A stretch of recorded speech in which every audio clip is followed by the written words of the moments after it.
Je fais en moyenne 4300 € par jour avec mon business en étiquette à seulement 20 ans. Et la réalité de tout ça, c'est que je ne serai jamais en capacité de pouvoir le faire sans ma team, sans la structure de mon business, sans mes process. Et c'est exactement le sujet de cette vidéo aujourd'hui. Si vous avez un business en étiquette, coaching, consulting, agence, vous aussi, à la fin de cette vidéo, vous serez en mesure de pouvoir implémenter les process qu'on a mis en place sur les 18 derniers mois pour scaler massivement mon activité.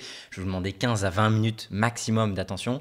Si vous n'êtes pas capable de pouvoir les mettre, ou en tout cas que vous ne priorisez pas ça, alors ça ne vaut même pas le coup de regarder cette vidéo. Mais à la fin de cette vidéo, vous allez pouvoir être capable de pouvoir recruter les meilleurs talents, les meilleurs setters, de pouvoir mettre en place les meilleurs process.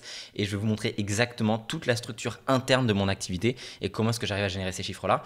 Comment est-ce que je gère une équipe de plus de 10 personnes à seulement 20 ans. Je vais vous donner tout dans les prochaines minutes. La structure de mon activité, qui recruter, mon arme secrète pour le recrutement, comment recruter des setters, les 3 principes de recrutement qui ont tout changé pour moi, utiliser la culture pour scaler votre activité et faire tourner votre business en automatique. Vous allez voir qu'il y a énormément de choses. Ça va être vraiment très très riche. On commence immédiatement pour ne pas perdre de temps.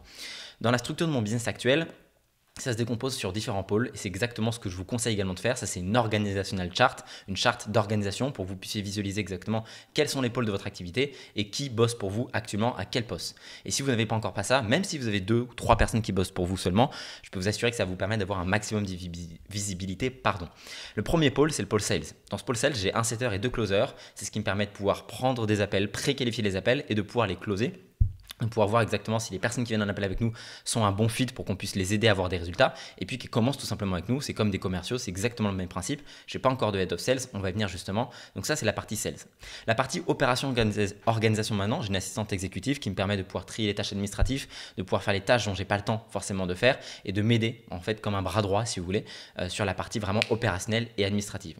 La partie délivrabilité pour notre produit, on a 4 personnes, CSM, donc c'est vraiment Customer Success Manager. On a épuré, avant on avait plus de personnes et on a vraiment gardé les killers dans notre activité. Et il va pouvoir manager 3 CS qui vont être des clients de success, donc des Customer Success, des personnes qui vont être s'occuper de pouvoir tout simplement être au contact avec moi au quotidien de nos clients pour pouvoir les aider à avoir des résultats. Et donc c'est la partie pôle délivrabilité avec un manager.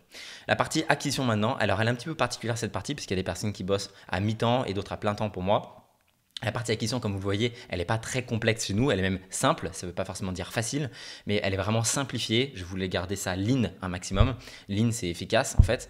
Donc on a un media maker pour les vidéos, donc, que vous voyez par exemple cette vidéo-là, un monteur pour les podcasts, parce que j'ai une chaîne qui s'appelle le podcast du scale, qui sera juste en description, où je fais des podcasts, un monteur format court pour les extraits de podcasts dans lesquels je passe, qui puisse être reposté sur YouTube, sur LinkedIn, sur Instagram, et un community manager qui va s'occuper de pouvoir tout poster sur LinkedIn, sur mes différents réseaux, les stories, les posts YouTube Community, bref, absolument tout pour que je n'ai pas à le faire parce qu'en fait sinon ça me prendrait trop de temps et donc de synchroniser tous ces posts-là. Ça c'est sur la partie content, mais vous voyez que sur ce contenu-là, je garde les choses extrêmement simples. J'ai pas de montage très complexe sur ma vidéo YouTube, j'ai pas d'effets 3D très complexes. Je dis pas que ça marche pas, je dis juste que pour moi effectivement et pour vous qui regardez cette vidéo, c'est pas le plus important. Et puis sur la partie ads, à l'heure où je tourne cette vidéo, il n'y a pas encore d'ads qui sont lancés mais qui sont en train d'être tournés et donc on a un média buyer qui va s'occuper de toute cette partie là. Sur la partie admin légale, on a un comptable. Alors je parle pas des avocats parce que c'est des cabinets extérieurs, c'est des choses qu'on externalise évidemment, mais donc voilà pour les différents pôles et sur la structure actuelle de mon activité qui me permet du coup de pouvoir générer les chiffres qu'on fait actuellement. Maintenant, pour passer la barre de 150 000 à 200 000 € par mois, il faut recruter des nouvelles personnes et d'avoir une charte organisationnelle comme je viens de vous montrer, ça vous permet de mieux comprendre, de prendre du recul sur votre activité, de savoir exactement quels sont les points de friction. Pour moi, il y a 3 postes à recruter en priorité à mon niveau pour pouvoir passer les étapes d'après. Le premier poste, c'est un Head of Sales qui va me permettre de pouvoir multiplier mon nombre de closers, de pouvoir avoir des meilleurs routine avec eux, parce qu'effectivement c'est moi qui fais les écoutes d'appel, c'est moi qui fais ça et je peux pas être tout le temps présent comme je le souhaite. Donc d'avoir un head of sales, ça va me permettre de pouvoir augmenter mes taux de conversion, d'avoir une meilleure organisation là-dessus, de pouvoir gérer une plus grosse team, donc d'absorber plus de personnes. Le point 2, ça serait d'avoir un head of content qui me permet de développer encore plus de contenu, d'avoir une meilleure cadence sur le contenu, d'avoir en fait une organisation tout simplement au sein du pôle acquisition. Et le troisième point, c'est d'avoir un COO, un Chief Operational Officer, qui va me permettre de pouvoir manager les différents, de pouvoir mettre en relation les différents managers et de pouvoir synchroniser absolument tout pour me retirer encore plus de l'opérationnel et me laisser sur la partie Big ID, la partie marketing, les parties vraiment les plus importantes, product, que je peux avoir au sein de mon activité. Ça, c'est pour moi, mais ce n'est pas forcément le cas pour vous. Peut-être que votre activité actuellement nécessite en priorité d'avoir un Customer Success ou d'avoir une assistante exécutive parce que vous êtes trop dans l'opérationnel de vos tâches. Ce qu'il faut que vous compreniez, c'est que vous mettiez d'abord ça à plat pour pouvoir avoir une visibilité qui vous permet de prendre du recul, de prendre la hauteur et de comprendre exactement quelles sont les priorités pour vous. Des tips importants, c'est que les C players transforment les A players en B players pour moi. Donc en gros, les talents les plus faibles transforment vos meilleurs talents, des talents moyens. C'est ce que ça veut dire. C'est que l'environnement et les standards sont primordiaux pour votre entreprise. Je vous donne un exemple. On avait des personnes qui étaient dans notre équipe de closer, qui étaient effectivement, il y a une personne qui sous-performait, qui était vraiment pas présente et qui juste ne faisait pas les due diligence, donc en fait qui ne venait pas aux appels de groupe, qui ne venait pas écouter les appels et faire des améliorations. Donc forcément, cette personne-là était le maillon faible et tirait toutes les autres personnes vers le bas en transmettant des mauvaises routines, en transmettant une mauvaise énergie, et donc ça tire la self-esteem vers le bas. Et c'est vraiment ce que je voudrais vous faire comprendre, c'est qu'on parle toujours d'avoir des A-players, des A-players. Parfois, vous n'arrivez pas à recruter les meilleurs talents, mais faites en sorte de ne pas recruter les talents qui plombent votre entreprise, parce que vraiment, ça va faire toute la différence. On va y revenir à ce niveau-là. Ça, c'est la partie structure. Je vous invite à faire une charte organisationnelle, on va y revenir. Maintenant, comment recruter les meilleurs talents? Alors, vous voyez, j'aurais dû même en fait rajouter une étape avant la partie acquisition de lead. Vous devez commencer par identifier quel est le poste prioritaire à recruter pour vous. C'est extrêmement important. Et ça, vous allez pouvoir le mettre dans la fiche de poste parce que vous verrez que dans votre page de vente pour le recrutement, le titre en fait de votre Big Eddy, ça va être qui est-ce que vous allez avoir besoin de recruter. Donc, comment est-ce que vous allez pouvoir recruter les meilleurs talents sur le marché? Comment est-ce que nous, on fait pour ça? Vous allez mettre en place un tunnel de recrutement, exactement comme un tunnel d'acquisition, mais pour les talents évidemment. Il y a différentes manières d'acquérir des leads pour votre recrutement. D'abord votre réseau, de l'outreach, l'organique, donc ça peut être des stories, des vidéos, même des ads et directement de payer des shoots dans une newsletter. Je vais exactement vous montrer et vous mettre en application sur un recrutement de setter dans quelques secondes, mais juste je vous donne le format théorique et ensuite la mise en application pratique. D'abord la partie conversion des leads. Comment, une fois que vous avez contacté toutes les personnes, que vous avez déjà des leads qui sont intéressés, il va falloir les convertir. Parce que vous allez pouvoir recruter des personnes qui sont moyennes ou des personnes qui veulent juste bosser pour vous. Mais là, on parle de recruter les meilleurs talents sur le marché. Les meilleurs talents travaillent déjà pour quelqu'un d'autre. Votre entreprise n'est que l'assemblement de vos talents et de l'exécution de ces talents-là. Si vous avez une entreprise qui a une très bonne stratégie mais des très mauvais talents, elle surperformera toujours celle qui a une très mauvaise stratégie mais des excellents talents. Parce que des personnes intelligentes dans leur exécution, dans ce qu'elles font, des personnes qui ont de l'expérience, vous la mettez avec un problème, vous les mettez, avec un problème complexe dans une salle tout seul en autonomie et reviendront avec des idées proactives, avec des solutions. L'exécution de vos talents dans votre entreprise, c'est ce qui est le plus important et c'est ce qui fait que les grosses boîtes qu'on connaît actuellement, Nvidia, Apple, enfin toutes les plus grosses boîtes sont ce qu'elles sont. C'est parce qu'elles arrivent à recruter les meilleurs talents, les meilleurs ingénieurs, les meilleurs marketeurs, etc., etc., etc. Et ça, c'est ce que dit Leila Hormozi, c'est tout est une question de who, de qui bosse dans votre activité, pas de what. C'est qui est-ce qui bosse pour vous. Parce que c'est ces personnes-là qui vont exécuter, qui vont être à l'origine des idées, qui vont être à l'origine des process. Okay, donc faites en sorte de trouver les meilleurs talents, car c'est eux qui vont exécuter les tâches et les résultats de votre entreprise. Une fois que vous avez des talents qui arrivent sur votre page, une HSL, une Hiring Sales Letter, c'est comme une VSL, une Video Sales Letter, mais pour les talents. Vous allez faire une vidéo, et je vais vous donner des exemples très concrets dans les prochaines secondes, sur exactement qui est-ce que vous voulez travailler pour votre business, en fait, qui est-ce que vous cherchez à recruter et quels sont les avantages de votre opportunité de poste. Vous devez attirer les meilleures personnes avec des avantages. Les personnes qui sont déjà excellentes et qui bossent pour quelqu'un d'autre ne viendront pas juste comme ça parce que c'est vous. Elles viendront pour des opportunités, pour des avantages. Okay, donc à partir de là, vous allez pouvoir sélectionner les meilleurs profils qui auront apply au formulaire. Typiquement, Leila Hormozi dit qu'elle ne regarde même pas un formulaire d'application avant 600 demandes d'application sur le formulaire. Parce que statistiquement, avant ça, elle ne considère pas pouvoir trouver le top 0,01% du marché. Alors évidemment, sur le marché français, elle n'est pas sur la même boîte. Elle est sur une boîte qui fait 250 millions de dollars par an de chiffre d'affaires, donc c'est un peu différent. Nous, par exemple, chez The Ecosystem, avant de recruter un talent, on ne regarde même pas le formulaire avant 70 demandes d'application. C'est le minimum, et parce que c'est ce que je considère être le minimum pour pouvoir trouver le top 1% de ce que je veux trouver sur le marché. Et puis, vous allez donner des standards minimums. Je vais vous donner des exemples très concrets dans les prochaines minutes. Et puis ensuite, vous allez pouvoir sélectionner les meilleures personnes, les prendre en interview et si la personne convient, la mettre sur la rampe d'onboarding.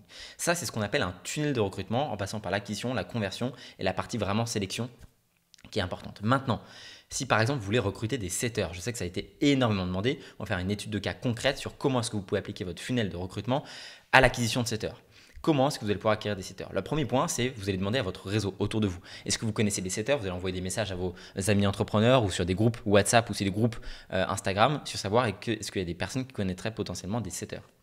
Deuxième point, vous allez envoyer une 50aine de demandes sur des profils publics, Facebook, Instagram, LinkedIn, de personnes qui se disent setters ou qui disent former des setters pour pouvoir rentrer en contact avec ces personnes-là et essayer d'en trouver.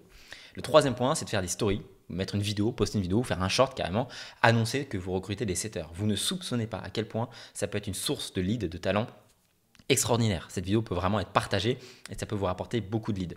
Ensuite, vous pouvez carrément tourner une ad que vous allez mettre sur un budget ad, par exemple de 200 ou 300 euros. Parfois, il y a des personnes qui me disent « Ouais, mais tourner une ad, c'est de mettre 3000 euros de budget pour trouver par exemple un CEO ou un setter ou un closer, c'est énorme. J'ai dit oui, mais non, mais c'est rien du tout. Si pour 3 000 euros, vous arrivez à trouver un talent qui vous en rapporte 300 000 à l'année, 1 million à l'année, parce que c'est le cas de certains talents, mais alors dans ces cas-là, mais mettez-les 10 fois ces 3 000 euros en ads. Donc voilà, ça c'est un autre exemple. Et puis par exemple, ça va être de payer un shoot dans une newsletter d'un infopreneur, d'un solopreneur, d'un coach ou même d'une newsletter qui parle aux entrepreneurs. Et ça va vous permettre de toucher par exemple 20 000, 30 000, 50 000 personnes d'un coup et donc de forcément trouver quelques centaines de personnes qui pourraient apply à votre formulaire. Ensuite, comment convertir ces leads-là? Les meilleurs setters travaillent déjà pour les autres sur le marché. Et donc, vous allez pouvoir faire une vidéo qui, par exemple, je vais vous donner un exemple, dit si tu as un setter et que tu regardes cette vidéo, regarde les 5 prochaines minutes car je vais te donner exactement toutes les raisons de pourquoi tu devrais bosser pour moi. Je vais te donner toutes les opportunités et là, vous mettez en avantage, évidemment, les avantages de votre opportunité. Ok? À partir de là, vous faites la sélection des meilleurs profils qui ont demandé le formulaire et vous allez définir les standards minimums qui vont être nécessaires pour pouvoir bosser avec vous. Par exemple, ça peut être 6 mois d'expérience, un niveau d'orthographe minimum, un nombre d'heures à travailler par jour, un nombre de capacités, une connaissance du sujet minimum. Bref, quels sont les standards pour pouvoir bosser avec vous et basé sur ces standards-là, vous allez pouvoir faire une sélection pour prendre des personnes en interview.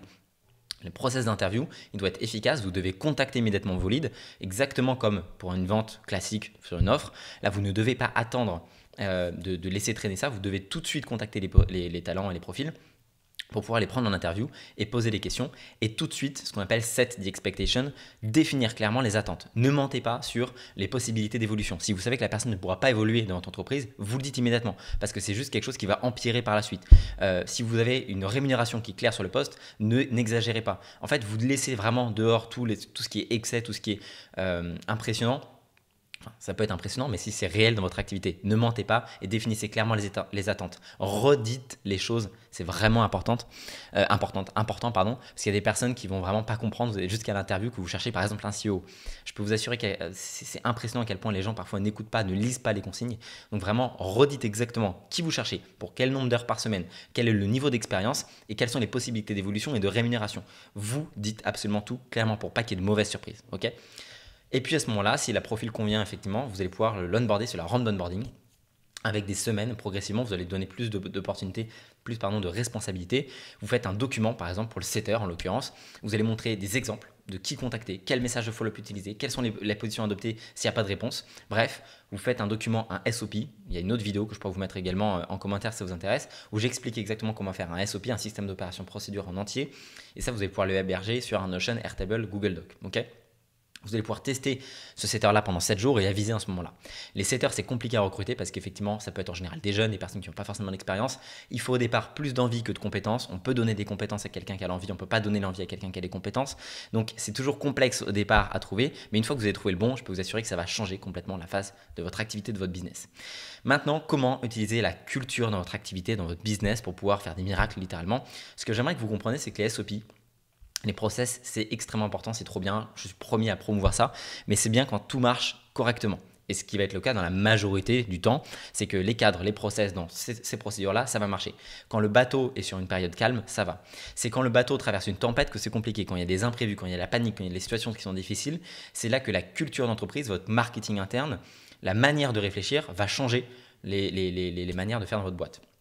Je vous donne un exemple. Quand il y a des choses qui ne sont pas prévues dans votre SOP, par exemple, je ne sais pas, il y a une crise, un client qui n'est pas content, mais c'est la première fois que vous voyez ça comme ça, il sort complètement du cadre procédure, il faut que vous ayez des points, des piliers de culture, dont on va parler juste après, sur lesquels vos employés et les personnes qui exécutent votre business puissent se référer pour prendre des décisions qui est le plus proche possible de ça. Par exemple, Act Like a Owner, Netflix. Donc ça, c'est un des piliers de la culture de Netflix, c'est de dire à chaque employé, vous agissez comme si vous étiez le CEO de la boîte. Donc vous faites attention au matériel, vous ne dépensez pas avec des excès, vous réfléchissez avec responsabilité, etc. etc. Meta, c'est move fast. Même si vous devez break things, donc c'est casser des choses, vous devez bouger rapidement. Et LinkedIn, c'est always be learning, c'est tous ces employés doivent en permanence être en permanence en apprentissage, en fait, tout simplement. Ça, c'est des piliers de culture.